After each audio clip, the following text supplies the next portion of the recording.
Okay, let's say we're writing a song. Let's write a song in the key of G major. Okay, so we're working on our song. It's in the key of G major. I know all the chords I can use, right? Because I use my diatonic chord progression and it shows me all my possible chords that are in the key of G major, right? So I'm playing around with those chords and I have, something comes into my head and I just think, I just need something different here. None of these chords are working. What else can I do rather than just use all the chords in my diatonic chord progression, right? I gotta have a new idea, something a little different. Something that is gonna sound a little out of place, but not a lot. It's still gonna be a nice sound. Here's what you're gonna do. You're gonna consult your friendly circle of fifths. You're gonna say, I'm in the key of G. What are my closely related keys? They are C or D. They are one accidental away, right? G has one sharp, C has none, so it's only one accidental away, and D has two. Let's say we decide to go to D, okay? Now, there's two things I could do here. I could do a key change, but we're not really talking about key changes right now. What we're talking about is just borrowing from a closely related key, and you can do this. So what we're going to do is we're going to look at all the chords in the key of D and see if any of those will work, right? We're just going to borrow one from a closely related key. So let's have a look at that. Okay, so here's my diatonic chord progression in the key of G major.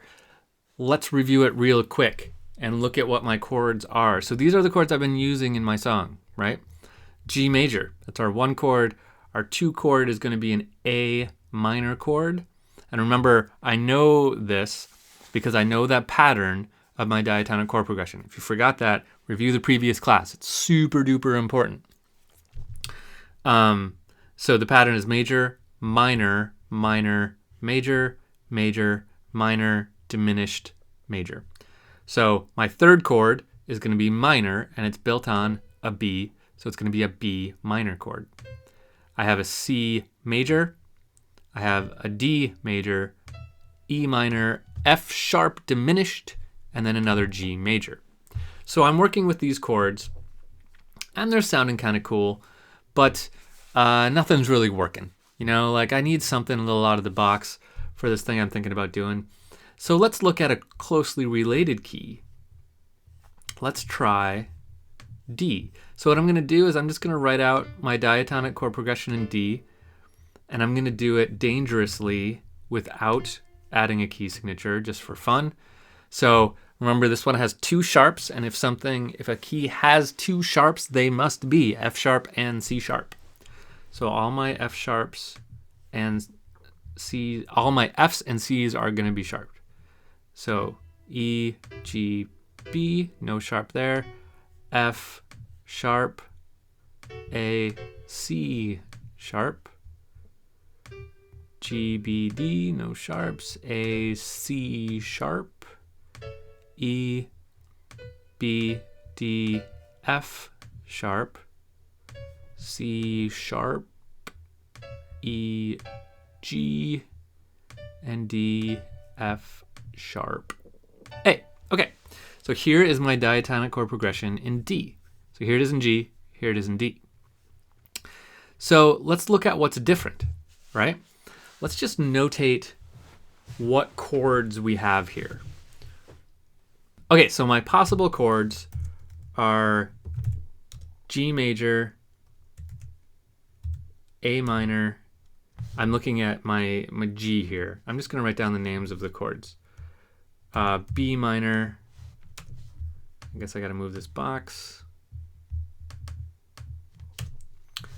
B minor, C major, D major, E minor, and F sharp diminished. Let's put a space there. And then G major again. I don't need to write that one down because I've already got it. Now let's do it for D major, right? So I have D major, E minor, F sharp minor, G major, A major, B minor, oops, C sharp diminished, and then D major again. Okay, now let's just put these back to back. And let's reorder them a little bit. Remember, the order isn't going to matter too much. So here's what I'm going to do. I'm going to copy these three and put them at the bottom of the list. So now we're lined up with G major, A minor, A major, right? Because this is what I want to do. I want to see what chords are different. So if I want to, remember the scenario here is that I'm in G major and I want to do something just a little bit different, a little bit more colorful. I could throw an A major in, right? That's borrowing from the other key, and that's okay. It is out of key. It is A major is not in the key of G major, and we're still in the key of G major here, but it will add a little bit of color. Don't be afraid to go out of key. It's going to sound kind of cool. B minor is the same. C major, now remember C major is one that gets, C is the sharp that's added.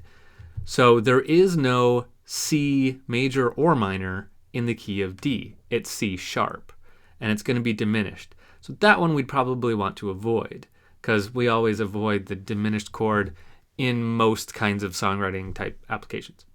D major is going to be the same, E minor is the same, and F sharp was diminished, now minor. That could be a good one to use too, because our F sharp diminished in the key of G we may have avoided because of what I just said. It's a diminished chord. But in the key of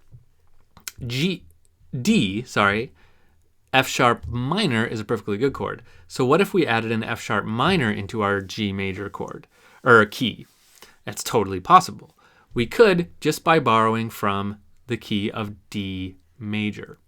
My favorite one so far here is to grab the 2 chord A major and make it a major 2 chord. So this is called borrowing from related keys. Sometimes we call it modal borrowing. We're not exactly doing modal borrowing quite yet. We'll talk about that shortly. Let's jump to a new video and I'm just going to write a little song and I'll show you how this can work.